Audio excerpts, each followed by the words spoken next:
जन्मतःच त्याला दोन्ही हात नव्हते. दुर्दैवानं त्याला आईवडिलांचं छत्रही नव्हतं. नातेवाईकांचा पत्ता नव्हता. अशावेळी वयाच्या 14व्या वर्षी त्या किशोरवयीन मुलाला मुंबईतील एका अनाथ आश्रमामार्फत कोल्हापुरातील हेल्पर्स ऑफ हँडिकॅप या संस्थेत दाखल करण्यात आलं. हेल्पर्स संस्थेच्या घरोंदा वसतिगृहात आणि समर्थ विद्यालयात तो वाढला, शिकला. 13 वर्ष हेल्पर्समध्ये राहिल्यानंतर त्या मुलावर चांगले संस्कार झाले आणि तो मुलगा पूर्ण स्वावलंबी बनला. ही यशोगाथा आहे राजेश पिल्ले नावाच्या तरुणाची. दोन्ही हात नसलेल्या राजेशनं इन्फॉर्मेशन टेक्नॉलॉजीमध्ये BE पदवी संपादन केली आणि आता तो एका प्रथितयश कंपनीमध्ये नोकरी करतोय. आपल्या यशाचं श्रेय तो हेल्पर्स ऑफ हँडिकॅप या संस्थेला देतोय. 2007च्या दरम्यान 14 वर्षांचा राजेश पिल्ले हा जन्मतःच दोन्ही हात नसलेला अनाथ मुलगा कोल्हापुरातल्या हेल्पर्स ऑफ हँडिकॅप या संस्थेत आला. मुंबईच्या एका अनाथाश्रमानंच राजेशला कोल्हापुरात दाखल केलं. त्याची कहाणी जितकी करुण आहे तितकाच त्याच्या आयुष्यात झालेला बदलही स्तिमित करणार आहे. दोन्ही हात नसलेल्या राजेशचं वागणं अत्यंत विचित्र होतं.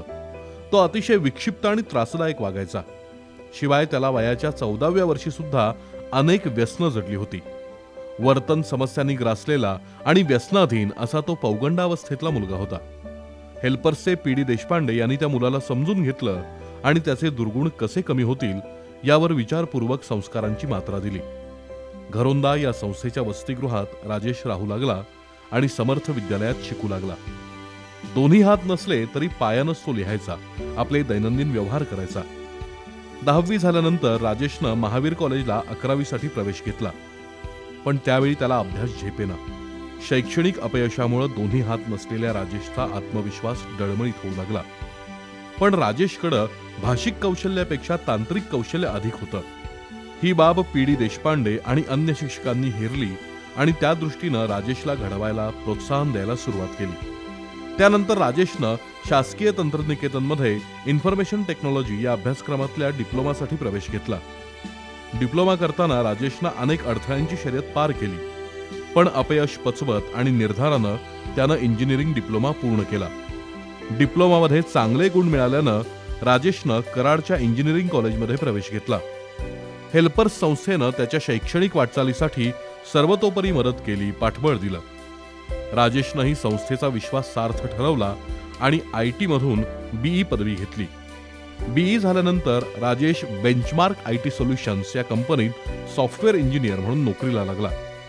केवळ पायानं लिहू शकणाऱ्या आणि कधीकाळी व्यसनी वर्तन समस्येनं ग्रासलेल्या राजेशनं आपल्यातली विजिगीषू वृत्ती दाखवून दिली.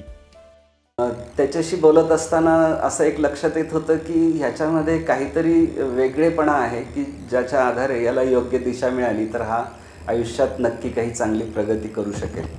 आणि त्या दृष्टीने आमचे प्रयत्न सुरू झाले. त्याला काही त्याच्या वर्तनाच्या समस्येच्या संदर्भामध्ये बदल घडवण्याच्या दृष्टीने काही आम्ही समुपदेशन केलं. त्याला अभ्यासामध्ये प्रगती त्याची कशी होईल यासाठी काही विशेष प्रयत्न केले.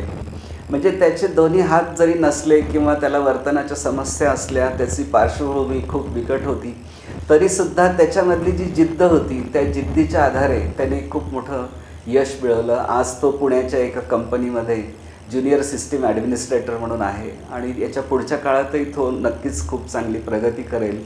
तर जे आपल्यामध्ये नाही त्याच्याबद्दल कुठेही खंत न करता जे आहे त्याचा जर आपण चांगला वापर केला तर कसं यश मिळू शकतं याचं एक उत्तम उदाहरण म्हणून राजेश पिल्लेकडे आपल्याला बघता येईल.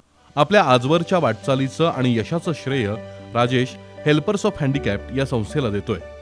PD देशपांडे यांच्यासह संस्थेतल्या सर्व शिक्षकांनी आणि कर्मचाऱ्यांनी विश्वास दाखवला, चांगले संस्कार केले, चुकीच्या मार्गावरून मागं ओढलं म्हणून हे यश मिळालं ही त्याची प्रामाणिक भावना आहे. एका दिव्यांग आणि अनाथ मुलानं मिळवलेलं हे यश प्रेरणादायी तर आहेच, पण उगाचच रडगाणं गाणाऱ्या तरुणाईसाठी ही नक्कीच एक दिशादर्शक यशोगाथा आहे.